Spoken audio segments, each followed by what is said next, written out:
How to deal with depression and anxiety.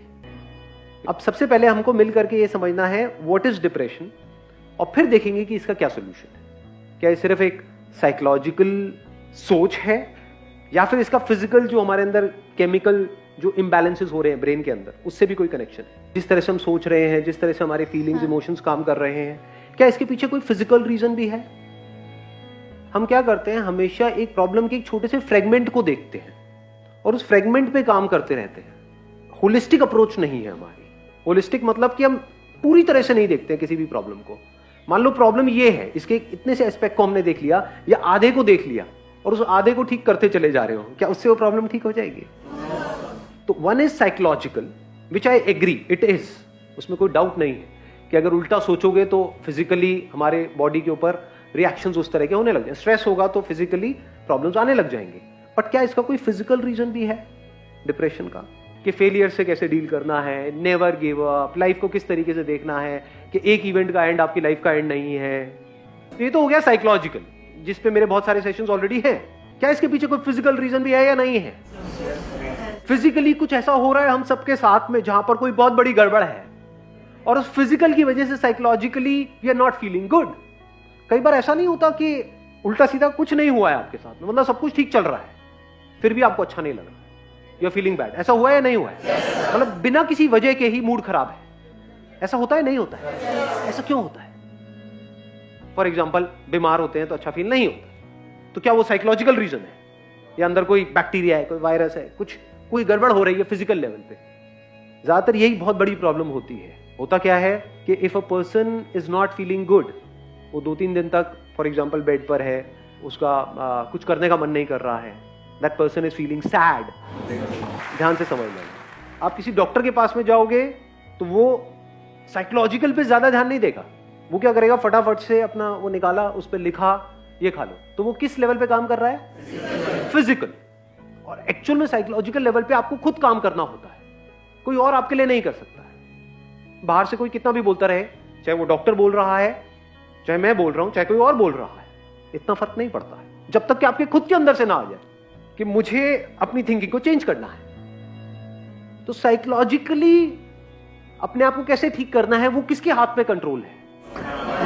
पूरी तरह से आपके हाथ में है। पहले तो इसको अच्छे से समझ लो। जिसने सोच लिया कि नहीं अब बहुत हुआ, अब मुझे आगे बढ़ना है लाइफ में, 1 सेकंड में बाहर, मतलब 1 महीने तक बैठ करके रो रहे थे, ऐसा होता है लाइफ में? नहीं होता है। फिर कुछ गड़बड़ हो गई, पड़े हुए हैं, अरे यार सब खत्म हो गया, सब बर्बाद हो गया, अब कुछ नहीं बचा है, अब तो कुछ हो ही नहीं सकता है, मेरी जिंदगी झंड है, ये सब उल्टा सीधा अपने आप को बोले चले जा रहे। एकदम से एक मूवमेंट नहीं आता है, चल खड़ा हो, आगे बढ़ यार, कोई बात नहीं, क्या हो गया, और एकदम से सब कुछ बदल जाता है। इसको बोलते हैं साइकोलॉजिकल। उस वक्त अगर फिजिकल भी जो हमारी बॉडी का जो केमिकल लोचा है वो हमारा साथ दे तो और अच्छा हो जाएगा।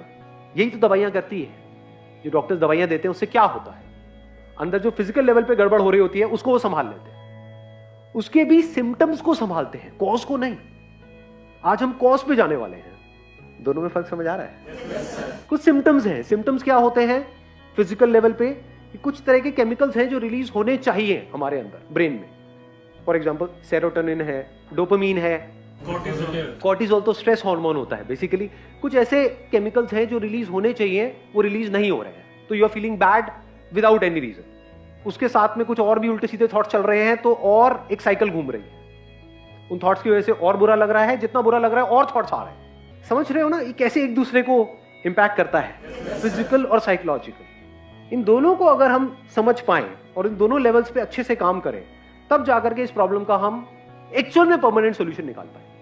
अब इसको ध्यान से समझ लेना, मतलब फिजिकली क्या गड़बड़ होती है, कुछ ऐसे केमिकल्स हैं जो रिलीज होने चाहिए हमारी ब्रेन में, वो नहीं होते हैं, जिसकी वजह से वी स्टार्ट फीलिंग बैड। और कुछ ऐसे केमिकल्स हैं जो रिलीज नहीं होने चाहिए, फॉर एग्जांपल कॉर्टिसोल, वो रिलीज होता चला जाए, स्ट्रेस हार्मोन भी बोलते हैं उसको। तो ये मेडिकेशंस क्या करती है, उसको ब्लॉक करती है, जो रिलीज नहीं होना चाहिए, और जो होना चाहिए उसको आर्टिफिशियली क्रिएट कर देती है, वो रिलीज होने लग जाता है, तो आपको अच्छा फील होने लग जाता है। दवाई लेते एकदम से अच्छा फील होने लग जाता है। बट क्या ये परमानेंट सॉल्यूशन है? बीमारी का इलाज करने के 2 तरीके हैं। एक है बीमारी के जो सिम्टम्स हैं सिर्फ उसका हम इलाज करें, एक है बीमारी की जड़ को काट दें। फॉर एग्जाम्पल गाड़ी में आपके फ्यूल नहीं है और आप साइकोलॉजिकली बड़ा अच्छा सोच रहे हो, मुझे वहां जाना है, ये मेरा गोल है, मैं इतनी स्पीड पे चलाऊंगा, सारा प्लान बना लिया, गाड़ी में फ्यूल ही नहीं, दबाए चले जा रहे हो रेस। तो रीजन क्या है? फिजिकल है, साइकोलॉजिकल है? फिजिकल है। ऐसे ही बॉडी में अगर हमारे फ्यूल ही नहीं है या फ्यूल में ही मिलावट है तो रीजन फिजिकल हो गया। मान लो किसी का पेट ब्लॉक है, 4-5 दिन से काम ही नहीं हुआ है और वो यहां पर बैठे हुए हैं, वो बैठे होंगे,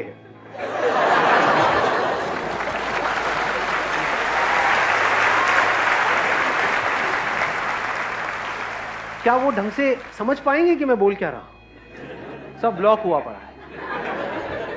आयुर्वेदा क्या कहता है? हर बीमारी की जड़ क्या है? पेट है। ये पता है हमको? क्योंकि जो भी फ्यूल चाहिए हमारी बॉडी को, चाहे ब्रेन को चाहिए, चाहे और ऑर्गन्स को चाहिए, कुछ भी चाहिए, यानी जो हम खाते हैं उसको एनर्जी में कन्वर्ट करने का काम कहां पर होता है? यहां पर होता है। तो अगर पेट हमारा ठीक काम नहीं कर रहा है तो ब्रेन कैसे ठीक काम करेगी? देखो क्या होता है, जब हम बहुत ज्यादा सोच रहे होते हैं, सोचते रहते हैं, तो अगर आप ध्यान से ऑब्जर्व करोगे ना अपनी बॉडी को, बॉडी कॉन्ट्रैक्ट होने लग जाती है। जब भी आप बहुत ज्यादा सोचते हो तो सब कुछ कॉन्ट्रैक्ट होने लग जाता है। ऐसा होता है, नहीं होता है? ये जो मेडिकेशन है क्या करती है, जो चीज एक तरीके से सिकुड़ गई है, कॉन्ट्रैक्ट हो गई है, उसको थोड़ी देर के लिए रिलैक्स कर देती है। Is over thinking a problem? It is not a problem, क्योंकि कुछ भी काम आपको करना है तो आपको सोचना पड़ता है। क्या लगता है ये जो एथलीट्स हैं, क्रिकेटर्स हैं, जब ये खेल रहे होते हैं, इनकी थॉट प्रोसेस किस लेवल पे चल रही होती है? तेजी से सोच रहे होते हैं, बहुत धीरे सोच रहे होते हैं? तो speed of thinking is not a problem, thinking is not a problem. अगर उस थिंकिंग में कॉन्फ्लिक्ट है तो प्रॉब्लम है, अगर उस थिंकिंग में क्लैरिटी नहीं है तो प्रॉब्लम है। क्लैरिटी है तो जितना मर्जी सोच लो, कोई दिक्कत नहीं है। जैसे अभी ये सेशन हमारा चलने वाला है, मान लो जितनी भी देर तक चलने वाला है, अगर ये पूरे दिन भी चलता रहे तो मुझे कोई दिक्कत नहीं है। I will not feel tired. तो मैं अभी सोच रहा हूं या नहीं सोच रहा हूं, या फिर रिलैक्स पड़ा हुआ? हाँ, क्या बोल रहे हो भैया? ऐसा तो नहीं है ना? आपने बोला, मैंने सोचा, यहां से मैंने कुछ बोला, आपने बोला, तो कम्युनिकेशन चल रहा है। एक के बाद एक हम लेयर्स को हटाते चले जा रहे हैं, मतलब थिंकिंग बहुत ही डीपर लेवल पे चल रही है। उसकी वजह से क्या मैं टायर्ड फील कर रहा हूं? नहीं। जितना थिंकिंग में क्लैरिटी आती चली जाती है, हम कॉन्ट्रैक्ट नहीं करते, एक्सपैंड करते हैं। तो कभी भी ये मत समझ लेना थिंकिंग प्रॉब्लम है। तो इन मेडिसिन की वजह से क्या हो रहा है, हो सकता है आपको थिंकिंग की जरूरत हो, बट माइंड इतना रिलैक्स हो गया है, कुछ करने का मन ही नहीं कर रहा है। दूसरी तरफ से ये क्या कर सकती है मेडिसिन, आपको एक्साइटेड कर सकती है। वो जो केमिकल्स अंदर जा रहे हैं ना, उसकी डोज बढ़ाते चले जाओ, इतने एक्साइटेड हो जाओगे, इतना फड़फड़ा जाओगे, होश भी नहीं होगा कि कर क्या रहे, मतलब जरूरत से ज्यादा खुश हो जाओगे। और जब भी आप जरूरत से ज्यादा खुश हुए हो पास्ट में, अपने एक्सपीरियंस के बेस पे बताना, तब आपके साथ लाइफ में ज्यादा अच्छा हुआ है या बुरा हुआ है? तो जरूरत से ज्यादा एक्साइटमेंट भी बुरा है, जरूरत से ज्यादा रिलैक्सेशन भी बुरा है। अब जरूरत कितनी है ये कौन डिसाइड करेगा आपके लिए? क्या कोई डॉक्टर? क्या कोई दवाई? या आपको खुद को पता होना चाहिए। ब्रेन कैसी होनी चाहिए? जो ना डल हो ना ओवर एक्साइटेड हो, नॉर्मल एक स्टेट में हो। नहीं तो प्रॉब्लम इसकी एक बहुत बड़ी क्या है कि इन मेडिसिन की वजह से जो एक्साइटमेंट हमको मिलता है, लोगों को उससे अटैचमेंट हो जाती है। फिर अगर एक नॉर्मल स्टेट भी होगी, जैसे एक बंदे की एक नॉर्मल स्टेट है, उसमें अगर उनको लाया जाएगा तो वो कहेंगे इसमें मजा नहीं आ रहा है, थोड़ा और बढ़ाओ डॉक्टर साहब। उसका परमानेंट सोल्यूशन क्या है उसके बारे में हमको सोचना है। अभी मैंने एक फ्यूल का एग्जांपल आपको दिया था। हमारी बॉडी के लिए फ्यूल क्या है? फूड मतलब क्या? What is food? What do you call as food? Burger, pizza? What do you mean by healthy food? Physical activity से तो फ्यूल बर्न होगा, उसके बाद में हमको फ्यूल चाहिएगा। नहीं तो अगर आप फिजिकल एक्टिविटी करो और फ्यूल ढंग का ना लो तो फिजिकल एक्टिविटी भी आपके लिए नुकसान करेगी। तो अभी हम बात कर रहे हैं फ्यूल का। What is fuel for our body? जो हम खा रहे हैं सुबह से रात तक, वो पैकेज फूड जो खा रहे हैं, जो आपको बेचा जा रहा है, जो आपके सो कॉल्ड सेलिब्रिटीज आकर के एडवर्टाइजिंग कर रहे हैं, जो वो खुद नहीं खाते हैं बट आपको खिला रहे हैं, वो फूड है। पसंद क्या है, यहां से ऑनलाइन यहां से ऑर्डर कर दिया, वो आ गया, चले चले जा रहे हैं, और फिर कह रहे हैं सर आपकी बातों का असर नहीं होता है।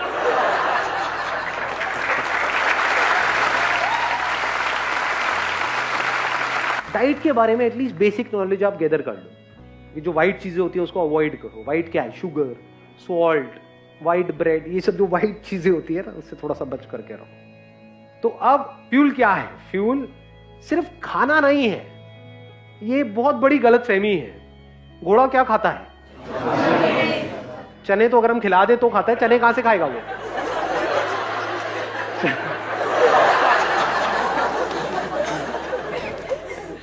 घास खाता है। दम होता है घोड़े में? नहीं होता है। तो घास खाना है क्या? कर दी ना घोड़ों वाली बात।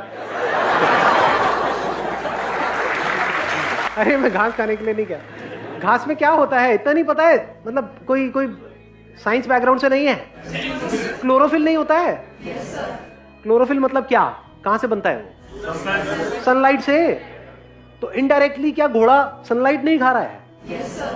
सनलाइट में एनर्जी है या नहीं है?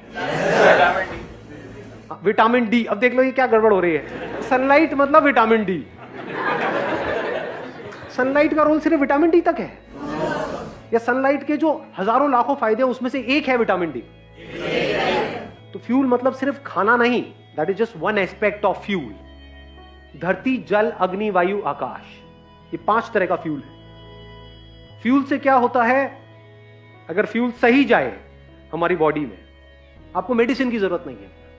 If you take the right kind of food for your body, that food is medicine without any side effects. You don't need additional medicine अगर फूड को आप ठीक कर लो तो। Does it make sense? तो पहला क्या आया? धरती। धरती से रिलेटेड क्या आ गया? फ्रूट्स, वेजिटेबल्स, ये वो। दूसरा क्या है? धरती, जल, पानी। पानी की कमी हो गई तो अपने आप ही बुरा फील होना शुरू हो जाएगा। खाना उल्टा सीधा खाओगे, अपने आप ही बुरा फील होना शुरू हो जाएगा। धरती, जल, अग्नि मतलब सनलाइट। मैं आपको बेसिक सा एक फंडा बता रहा हूं, डिप्रेशन का इससे डायरेक्ट कनेक्शन है, इनडायरेक्ट नहीं है। आपको एक डार्क कमरे में ले जाकर के बंद कर दिया जाए 7 दिन के लिए, अंधेरे कमरे में, तो एक नॉर्मल बंदा भी डिप्रेशन में चला जाए।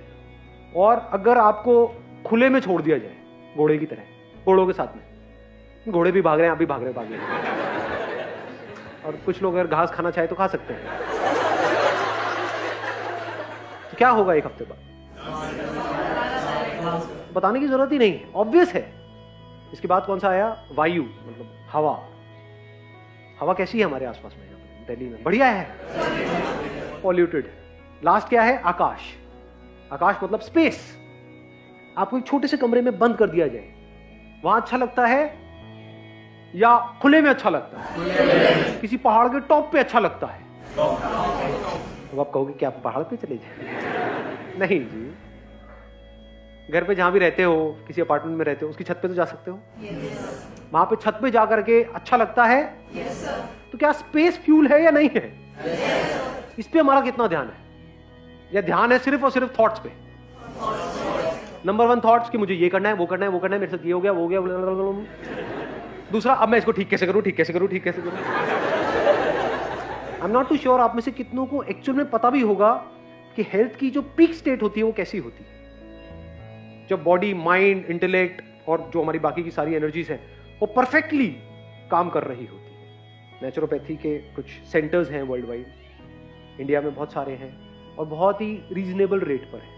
कोई भी दवाई खाने से पहले डिप्रेशन एटलीस्ट 7 दिन के लिए, मिनिमम 7 दिन के लिए, 7 दिन के लिए जाओ जहां पे खाना ढंग का मिले, पानी अच्छा मिले, हवा साफ सुथरी हो, सनलाइट मिले। उसके अलावा और भी बहुत सारे वहां पे ट्रीटमेंट्स होते हैं, मिट्टी विट्टी पूरे लगा करके लिटा देते हैं कहीं पर भी। ऐसा ना हो कहीं जाओ और मैं भी साथ में, सर आप भी।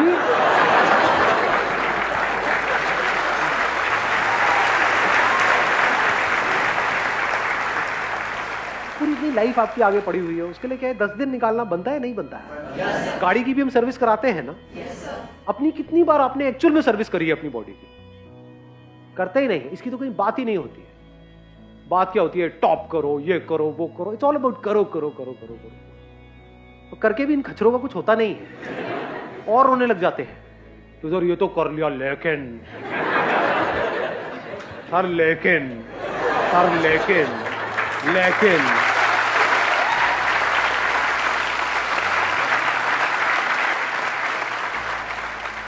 फिजिकली ठीक का मतलब क्या और खराब का मतलब क्या? डिस ईज, इसी में इसका मीनिंग छुपा हुआ है।